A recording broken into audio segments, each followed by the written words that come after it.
அடையார் நம்மில் பெரும்பாலானோருக்கு சென்னையின் ஒரு பகுதிதான். ஆனால் உலகம் முழுவதிலும் இருக்கும் தியோசபிஸ்ட் எனப்படும் பிரம்ம ஞானிகளுக்கு அடையார் என்றாலே தியோசபிக்கல் சொசைட்டி தான். சென்னை அடையாரை தலைமை இடமாக கொண்டு உலகெங்கிலும் கிளை பரப்பி இயங்கி வரும் தியோசபிக்கல் சொசைட்டியை பற்றி அறிந்து கொள்ளும் பயணமே இன்றைய ஒளிரும் புன்னகை.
ஆயிரத்தி 1875 நவம்பர் 17 ரஷ்ய பெண்மணியான ஹெலன் ஃப்ளாவட்ஸ்கி மற்றும் அமெரிக்கரான கர்னல் ஆல்காட் ஆகியோரால் நியூயார்க் நகரில் தோற்றுவிக்கப்பட்ட தியோசபிக்கல் சொசைட்டி 1879 இந்தியாவின் மும்பை நகரத்திற்கு இடம்பெயர்ந்தது.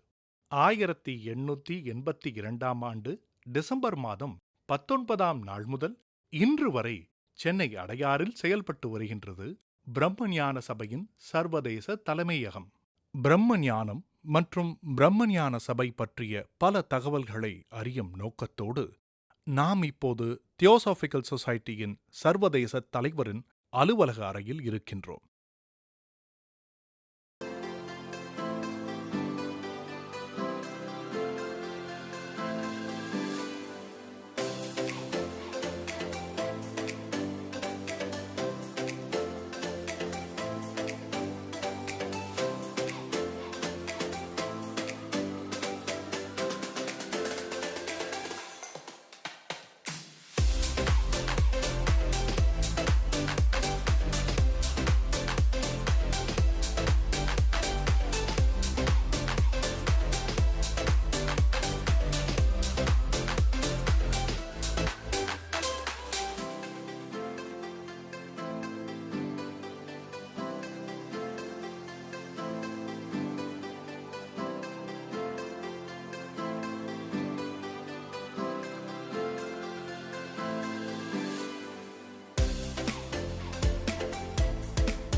So this is a view of the presidents who have served for the Theosophical Society. There have only been 8. I'm the 8th. This was the original president, which was Henry Olcott. He was an American. Annie Besant, who is so well known in India for her work with actually the independence of India from Britain, was our second president. George Arundel, also British. C. Jinarajadasa, who was from, at that point it was called Ceylon. Now, of course, it's Sri Lanka. Sri Ram, who lived right here, he was from India. John Coates was British. Radha Bernier, my immediate predecessor, was president for 33 years. She was born here, she lived here, she died here. She also was from, Adyar. And of course, myself. And of course, this is a famous photograph of Madame Helena P. Blavatsky, who actually was one of the two principal founders of the Theosophical movement. She and Colonel Olcott were the founders who met in New York, brought this society into being, and then saw to it that it carried itself to now 70 countries in the world. She's known to be a great seer and also a very profound spiritual thinker. Well, I'd like to welcome you all to the Theosophical Society's international headquarters here in Chennai, India, Adyar. So it's something that we have been here for many, many years now, since the year 1882. So that's a very, very long time. Just a little bit about the Theosophical Society itself. It was founded in 1875 in New York City, and it was founded with the idea that there is such a thing as an ageless wisdom, a wisdom tradition that speaks about human consciousness and the potential for its expansion and our capacity to serve and help one another. It was begun by a Russian woman and an American man, and it migrated to India in 1879. It took 3 years before they arrived here in what was then called Madras. And in Madras, they found this place. It was something that its beauty and the nature of the land, the Adyar River, the Bay of Bengal, was something that they felt was very special. As a result, we have been here ever since. During that time, the Theosophical Society has grown enormously in terms of the land that we occupy. It's a very nice, beautiful campus. Part of the aspect of our current campus is that it is something that is widely regarded as what is called one of the lungs of the city of Chennai. Because there is so much green space here, it's something that is very beneficial to this city for helping it in terms of cleansing its air and feeding healthy environment to the people here. Theosophical Society has been active in many, many ways, both socially, but mainly in terms of the unfoldment of the powers and capacities each one of us have. This is something that we have continued over this entire time and that we look to continue well into the future. Theosophical சொசைட்டியின் சர்வதேச தலைமையகத்திற்குள் நுழைந்ததும் நம்மை ஆட்கொள்வது அமைதி. ஆம், அமைதி. வளாகத்திற்குள் நுழைந்த அடுத்த கணமே நிசப்தமான உலகை அனுபவிக்க துவங்குகின்றது நம்முடைய மனம். சிலருக்கு இந்த வளாகம் உள்மன உணர்வுகளை சாந்தப்படுத்தி புதியதொரு மன நிறைவை தருகின்றது. பரபரத்து இயங்கிக் கொண்டிருக்கும் சென்னை மாநகரத்தின் மையத்தில் அமைந்திருக்கும் அமைதி தீவு என்று கூட அழைக்கலாம் இந்த அழகிய வளாகத்தை. The Theosophical Society, when it was formed for a very particular purpose. The mission of the Theosophical Society is short, but also very much to the point. Its mission is to serve humanity, but in a very particular way. To serve humanity by cultivating an ever-deepening understanding and realization of the ageless wisdom, spiritual self-transformation, and the unity of all life. So the idea is that there are certain very key ideas, an ageless wisdom tradition that speaks about a possibility for any human being, which is the possibility to transform. Not transform into just a better person or a better business person, but to transform in the sense that we recover something of a lost identity. Many of us feel that there's something much more that we can be or that we are, but somehow we feel ourselves removed from it. The idea with the theosophical teachings and this entire ageless wisdom tradition is that we are in fact connected to something deeper, and we can uncover that. Along that line, many other thoughts come into being. The idea that human beings, we recognize ourselves as functioning at many different levels. So we are multi-dimensional. Most of us are familiar with the emotions, the body, the mind. But for each one of us, there's also a spiritual dimension that can, in fact, become an active part of our living. The central idea with the theosophical movement has been that there is a unity of all that lives. And it's a unity that is sometimes described as brotherhood, sometimes the word interdependence has been used, but the basic idea being that there is one life that expresses itself in an infinite number of ways, and our role is to try and find our way back to our connection of that. So that's something that has also been very important. As part of that, one of the things that has been emphasized is the fact that each one of us is responsible and capable for our own unfoldment. It's not something that is dependent upon a priest. It's not something that is dependent upon a politician or some power outside of ourselves. Every one of us has the capacity to choose and to move in the direction of our deepest unfoldment. So these are ideas that the Theosophical Society came into being to try and put forward, that we can unfold, we can evolve, and that the scope for this evolution is limitless. இந்தியாவின் புகழ்பெற்ற நூலகங்களில் ஒன்று Adyar Theosophical சொசைட்டியின் நூலகம் மற்றும் ஆய்வு மையம். அடையார் நூலகம் என்று அழைக்கப்படும் இந்த நூலகமானது தியோசாபிக்கல் சொசைட்டியின் நிறுவனர்களில் ஒருவரான கர்னல் ஆல்காட் அவர்களால் 1886 துவங்கப்பட்டது. தியோசாபிக்கல் சொசைட்டியின் தலைமை நிலைய கட்டிடத்தின் ஒரு பகுதியில் ஆரம்பிக்கப்பட்ட இந்த நூலகம் 1968 தற்போதைய கட்டிடத்திற்கு இடம்பெயர்ந்தது. உலக அளவில் இயங்கி வரும் சிறந்த கீழ்திசை நூலகங்களில் ஒன்றாகவும் விளங்குகின்றது தியோசாபிக்கல் சொசைட்டியின் அடையார் நூலகம் மற்றும் ஆய்வு மையம்.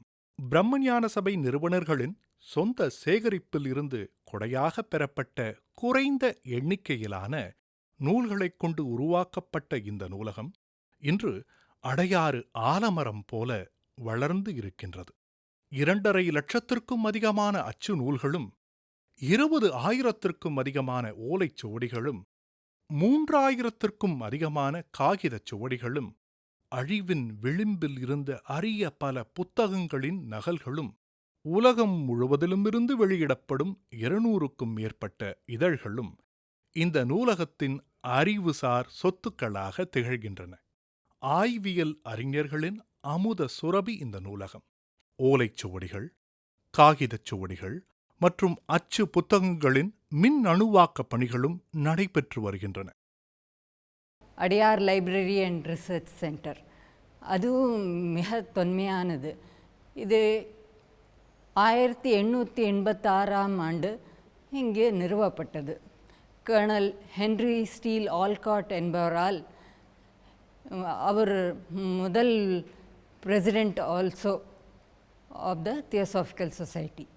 நாங்கள் 88வது வருடமாக ஒரு ஆராய்ச்சி இதழை வெளியிட்டு கொண்டு வருகிறோம். அதன் பெயர் பிரம்ம வித்யா.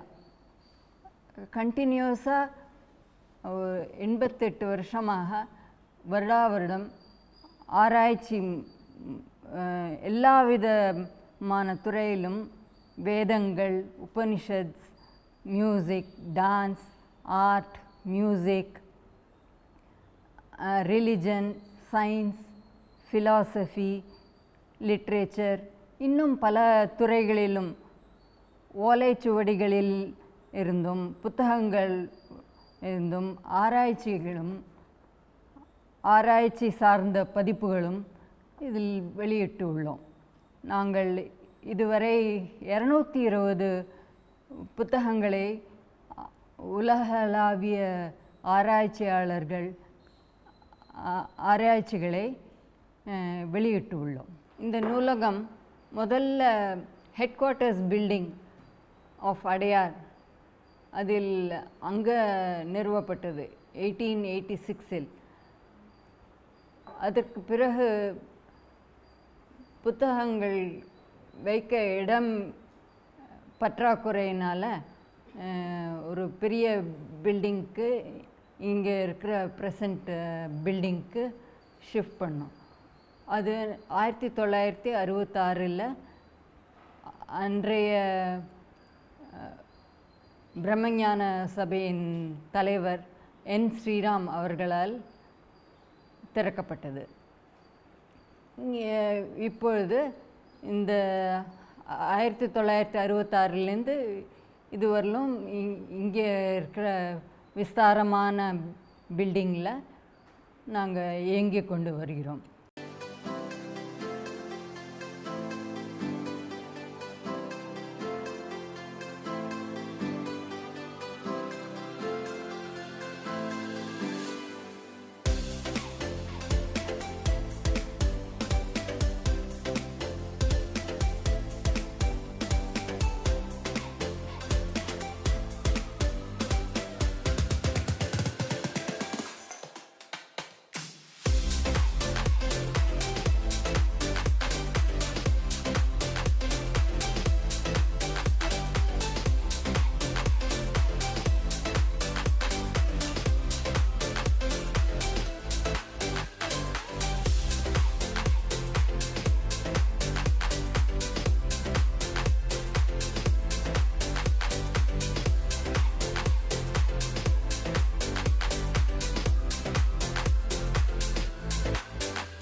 உலக சகோதரத்துவத்தை மைய நோக்கமாக கொண்டு செயல்பட்டு வருகின்றது தியோசாபிக்கல் சொசைட்டி எனப்படும் பிரம்ம ஞான சபை. அன்பு, காருண்யம், உண்மையைத் தேடுதல் இவற்றிற்காக பாடுபடுவதே இந்த அமைப்பின் முக்கிய குறிக்கோள். கூடவே உலகம் முழுவதும் சமதர்ம சமுதாயத்தை வளர்ப்பதும் சமயம், தத்துவம், அறிவியல் ஆகியவற்றின் ஒப்பீட்டு ஆய்வுகளை மேற்கொள்வதும் பிரம்ம ஞான சபையின் பிரதான பணிகள். So, in service of this vision of humanity, the Theosophical Society exists in 70 countries around the world.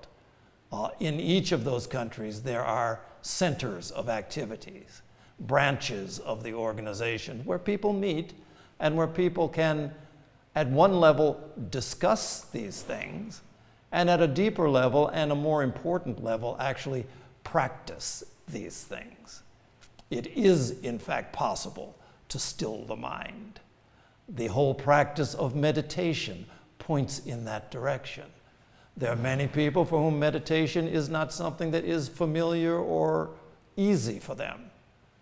The opposite side of the same coin that we describe as meditation would be prayer. The saying, the speaking to the highest aspiration within us. So these are practices that we can engage in. The idea that we can study, that there are great people who have come before us, who have tried to describe a way in which we can more deeply understand and more deeply connect. And we can study the things that they have added. There have been great people in the field of religion, spirituality, in the field of science, philosophy, all of them, much like a finger that points toward the moon.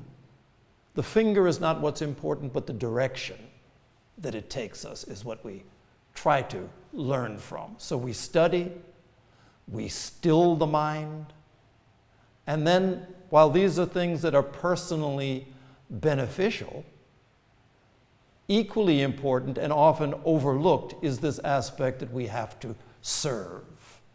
We have to be conscious in our compassionate activity toward other human beings, toward all life forms. So service becomes a very important part of everything that we do within the theosophical world. 450க்கும் அதிகமான ஆண்டுகளாக உயிர்ப்போடு இருக்கும் அடையார் ஆலமரம் இந்த வளாகத்தின் மையப்பகுதியில் இருக்கின்றது. உலகின் மிகப்பெரிய ஆலமரங்களில் ஒன்றாக கருதப்படும் இந்த ஆலமரம் இந்தியாவின் 2வது பெரிய ஆலமரம் என்று சொல்லப்படுகின்றது. இந்த ஆலமரமும் அதன் விழுதுகளும் 40,000 சதுரடி நிலத்தில் பறந்து விரிந்து இருப்பதாக சொல்கிறார்கள்.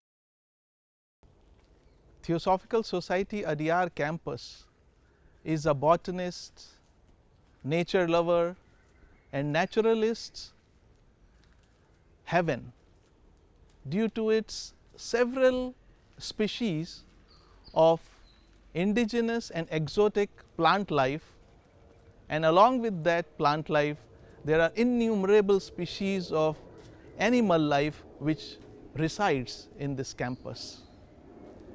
And out of those exotic and indigenous trees, there is one spectacular tree that stands out for its majestic view and beauty, the great banyan tree.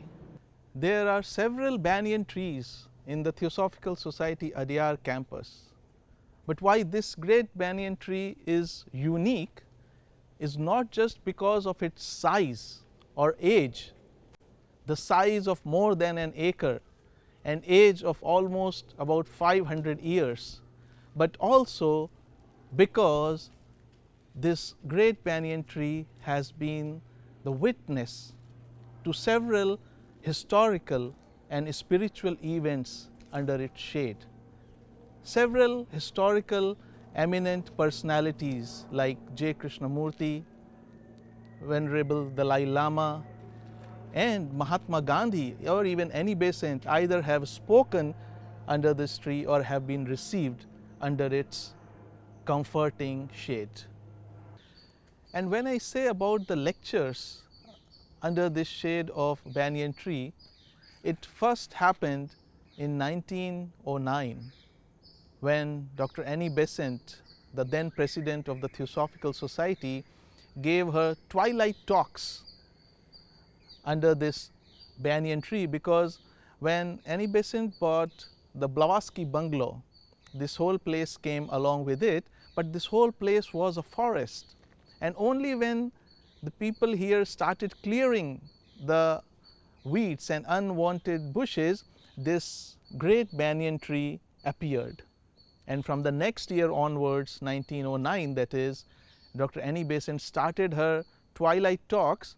And a very interesting fact that in 1935, when there was the Diamond Jubilee anniversary of Theosophical Society, the loudspeakers were used for the first time in India, and which were hung on the branches of this great banyan tree, and it is said that almost 3,000 people were gathered and attended those talks and convention and with the help of loudspeakers, everyone can hear the voice very clearly. But unfortunately, in September 1985, the lightning struck the main trunk of this great banyan tree, and the efforts to revive it proved futile. And as it happens, due to its age, it's started disintegrating, and in the storm or cyclone of 1989, the main trunk was uprooted and gone. But the interesting fact is, even if the main trunk is gone, the tree is still alive with its so many aerial roots coming every day new and new. So why can't we say that this tree is not just a tree, it's an immortal tree which keeps on growing and growing and growing. We are blessed and fortunate to have such a rich legacy that has been handed over to us by the Theosophical Society founders, and this banyan tree in the campus is one of those heritages. And in accordance with the Theosophical philosophy that there is no dead matter, there is life even in minerals, in plants and animals expressing in different forms. So in this campus, we not only believe it but also try to live it by respecting life in every form. And even you can see, we do not cut trees, we avoid to cut trees until and unless it becomes extremely unavoidable. Even here, when the branches of banyan tree, the aerial roots are growing, we try to support them so that we do not have an obstruction in the traffic. And hence, we respect all humanity to respect life in every form. As you can see now, that this whole space under the banyan tree is boundaried with wires, and no entry is allowed for anyone now. But when it was open for everyone to go inside, this trilithon or temple portal that you can see, which is a beautifully carved granite pillar, make the entrance of this banyan tree. And there are 5 such trilithons that were brought by Colonel Henry Steele Olcott, who was one of the chief founders of the Theosophical Society in 1905 from the ruins of an old temple in old Chandragiri. And as you can see, these pillars have the carvings which depicts Hindu mythology.